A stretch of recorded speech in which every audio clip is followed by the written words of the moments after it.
दिन घटनाएं होती है, छीन छोर होता है क्योंकि लोग अलग अलग जगह के होती है तो कोई कार्रवाई नहीं हो पाती। जब पुलिस ही सुरक्षित नहीं है तो हम आम जनमानस कहाँ से सुरक्षित होंगे?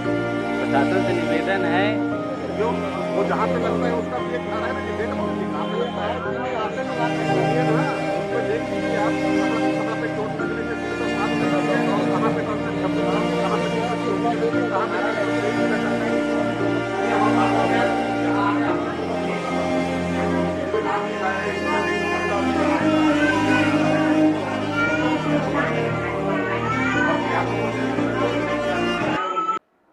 पिछले दिनों यहाँ चाकूबाजी की घटना सामने आई है और आपको एक बात से मैं अवगत करा दूं, यहाँ तर दिन लगभग यहाँ से घटनाएं सामने आते आ रही है, चाहे वो आरक्षक के ऊपर हमला हो, चाहे वो इस तरीके की चाकूबाजी हो। मैं कैमरामैन साथी को बोलूँगा एक बार पूरा दिखा दे।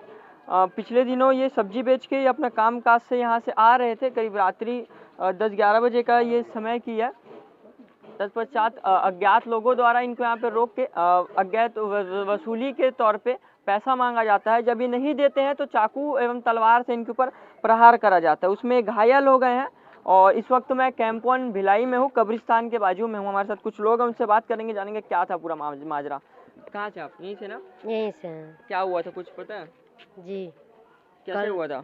कल रात में जब इनको हम लोग छुड़ाने गए, वो लोग छेक लिए थे चाकू और गटर से मारने लगे। हम लोग छुड़ाने गए तो वहाँ यहाँ पर भी मारे, हम लोग के घर के भी मारे। फिर वहाँ थाने में गए तो लड़का की रिश्तेदार कोई है तो वो उसको बोल रहे थे कि मेरा भतीजा ऐसा नहीं करता है, उसको छोड़ दो। तो पुलिस वाले बोले कि नहीं ऐसा सच है, मारे हैं, चोट लगा है, उन लोग पहचान रहे हैं, ऐसे करके बोले। पुलिस वाले क्या कार्रवाई करे फिर उन लोग को बैठा दिए और हम लोग को घर भेजे। चलिए और भी कुछ लोग हैं, उनसे बात करेंगे। क्या नाम है आपका? केशव सर।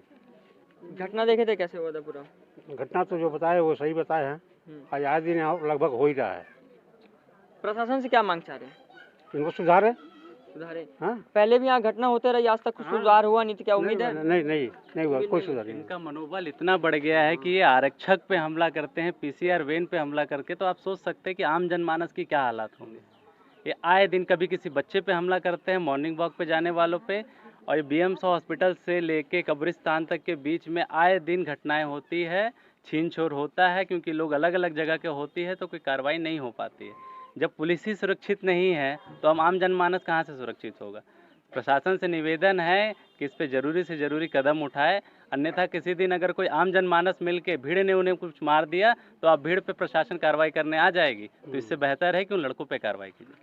पहले भी ये चीजें यहाँ पे होते आ रही हैं, क्या सीएसपी साहब से, टीआई साहब से बात करी थी आप लोगों ने? वो किसी एक व्यक्ति विशेष पे होता था, कुछ दिनों पे घटना होती थी तो कोई ध्यान नहीं देता था, बट ये घटनाएं बढ़ गई, आज बीच मोहल्ले में घुस के आया तो हम सब आक्रोशित है इस बात को लेके, इसीलिए आपके सामने आए, आपको बुलाया गया है। चलिए ठीक है, और कुछ लोग इस बात है। क्या नाम है आपका? अब बोलिए, मोहल्ले वासी है ना? हाँ, नसीम नाम मेरा है। क्या प्रशासन से मांग चाह रहे हैं? कार्रवाई होना चाहिए इस बार में। क्या कार्रवाई होना चाहिए? सजा होनी चाहिए, सजा होना चाहिए। हाँ। अभी तो पहले भी 2-4 घटना होते रही, आज तक कभी सजा नहीं हुआ, तो इसमें उम्मीद रख रहे हैं? सर जाते हैं फिर 2 दिन में वापस आ जाते हैं। चलिए हो गया, और कुछ लोगों से बात करते हैं। आपका क्या नाम है? मेरा नाम संजय कुमार है। प्रशासन से क्या मांग चाह रहे हैं, जो यहाँ घटना आसपास होते रहती है, बस्ती घना बस्ती क्षेत्र है? प्रशासन से यही मांग है कि कंटिन्यू इस एरिया में पेट्रोलिंग देना चाहिए पुलिस वालों को, और अगर इस प्रकार की घटना आती है उसको हल्के में ना लिया जाए। आज जैसे इन लोग को हो चुका है, लोग बेचारे बाहर से कमाने खाने आए हैं, कमजोर समझ लिया गया। कल अगर इस पर उचित कार्रवाई नहीं हुआ तो हम लोग पे भी हो सकता है, कोई बहुत बड़ी बात नहीं है। किसी पर भी, भाई बच्चे रहते हैं, हम लोग रहते हैं, इस एरिया में लोग पढ़ने लिखने वाले भी हैं। इस प्रकार के कृत्य हो जाएगा, जनता अगर उग्र होगी तो फिर उनके खिलाफ कार्रवाई की जाती है, लेकिन जो लोग चीरा मार रहे हैं, चाकू ब्लेड चला रहे हैं, इन पर कोई कार्रवाई नहीं होती है। 4-5 दिन में इनको छोड़ दिया तो इनका मनोबल बढ़ता है। क्या कुछ गवाह ना मिलने की वजह से ऐसा होता है कि होता ही आ रहा है? अब उसके बारे में जानकारी नहीं है, क्योंकि पुलिस जब पकड़ के ले आती है उसके बाद क्या कार्रवाइयाँ होती है कोर्ट में चलती है, हमको उसके बारे में जानकारी नहीं मिल पाती है। लेकिन मांग है पुलिस वाले से कि भाई बहुत जरूरी से एरिया में पेट्रोलिंग कराना रात के समय।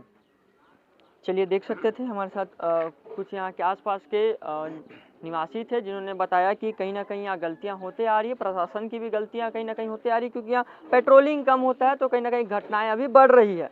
तो इस वक्त मैं कब्रिस्तान के बाजू में खड़ा हूँ, सुपेला भिलाई छत्तीसगढ़ में, और आपको एक बात से मैंने जिस तरीके से मैंने फ्लो में बता रहा था कि यहाँ पे घटनाएं आए दिन होते रहती है, चाहे चाकूबाज की हो, चाहे तलवार चल रहा हो, चाहे आरक्षक पर यह हमला होता रहा। यही वो जगह है जहाँ पे अक्सर प्रशासन की गाड़ी भी कई बार ऑन रिकॉर्ड दिखाता है कि यहाँ पे पेट्रोलिंग हो रही है, मगर पेट्रोलिंग यहाँ पे नहीं होती है। कहीं ना कहीं यहाँ प्रशासन की गलतियाँ भी सामने आ रही है। जो यहाँ के मूल निवासी है उनका कहना है कि अगर भीड़ ने मिलकर किसी दिन उन आरोपियों को मार दिया या उन युवकों को मार दिया तो प्रशासन उसमें फिर क्या करेगी, प्रशासन तो तुरंत आके भीड़ को उठा लेगी। इसी खास अपडेट के लिए हमारे साथ बने रहे। कैमरा पर्सन विनोद यादव के साथ मैं प्रांजल यादव, दुर्ग, छत्तीसगढ़। क्या घटना आपके साथ कल हुई है? मैं आवेश के आ रहे थे तो रोक के पैसा मांगने लगा कि पैसा देने तेरे को छीन लूँगा पूरा पैसा में। तुरंत उसके बाद काले पर ठेला वाला खींचने लगा, पकड़ के फेंकने लगा पूरा। फिर दौड़ा के आया तो रूम पर मेरे को मारने लगा, चालू करिए चाकू से मार रहा था। क्या विरुद्ध में एक्शन चाह रहे हैं? तो इसको कार्रवाई ज़्यादा बनाने चाहिए भैया, इसको क्यों फांसी सजा सुना? आए दिन यहाँ होते रहती इस तरीके की घटना? रोज होता है, रोज प्रतिदिन होता है। एक सुलभ जाते तब रुकते हैं लोग। नाम जानते हो लड़कों का? नाम अंश है और योगेश और का एक नाम और हो गए सब, नाम नहीं दिया। आयुष हमारा साड़ू लगते हैं भाई, और इनको पैसा छीन रहे थे इनसे। मैं गया बीच बचाव करके लेके आ रहा था तो इन लोग तलवार और कटर उटर पकड़े थे। और इसको कैसे कैसे बचाया तो मेरे को भी मारे, इन लोग को भी मारे, और कैसे कैसे पैसा भी छीने हैं सर। नाम जानते हैं उन लोग का? नाम जानते हैं सर, अभी नाम दिमाग अंश है, एक और योगेश, एक भाग्य का लड़का है। नाम है सर मतलब आयुष। जी बताइए। मैं वार्ड नंबर 27 की पार्षद हूँ, शास्त्री नगर की। यहाँ आए दिन एक जैन सुलभ है, वहाँ आए दिन लड़के लोगों का गुंडागर्दी दिनों दिन बढ़ते जा रहा है। हमने इस विषय में कई बार पुलिस को अवगत कराया, कई बार आवेदन दिए हैं, फिर भी लगातार हमारे वार्ड में चोरी की घटनाएं, लूट की घटनाएं और चाकूबाजी आए दिन चलती रहती है। पुलिस को बताते हैं तो बोलते हैं, पुलिस प्रशासन बोलते हैं कि हमारे पास स्टाफ नहीं है। स्टाफ नहीं है तो पुलिस प्रशासन क्यों खोल के रखे हैं वो सब चीज़? और जब भी जाते हैं तो वो स्टाफ नहीं है करके बहाना मार देते थे कि यहाँ किसी की जान चली जाएगी तो क्या पुलिस स्टाफ क्या बाद में आएगी क्या? यहाँ दारू भट्टी खोल गया है वहाँ पे स्टाफ इतने सारे दिए हैं कि दारू बेचने के लिए उन लोग के पास स्टाफ है, लेकिन कोई आदमी मर रहा है उसके लिए स्टाफ नहीं है क्या? क्या ये वही जगह है जहाँ कुछ दिनों आरक्षक के ऊपर तलवार से? जी जी, ये पूरा संवेदनशील इलाका है, ये बहुत ज़्यादा खतरनाक इलाका है। यहाँ को सुधार किया जाए, नहीं तो फिर हम लोग थाने में जाके धरना और प्रदर्शन करेंगे, आंदोलन करेंगे।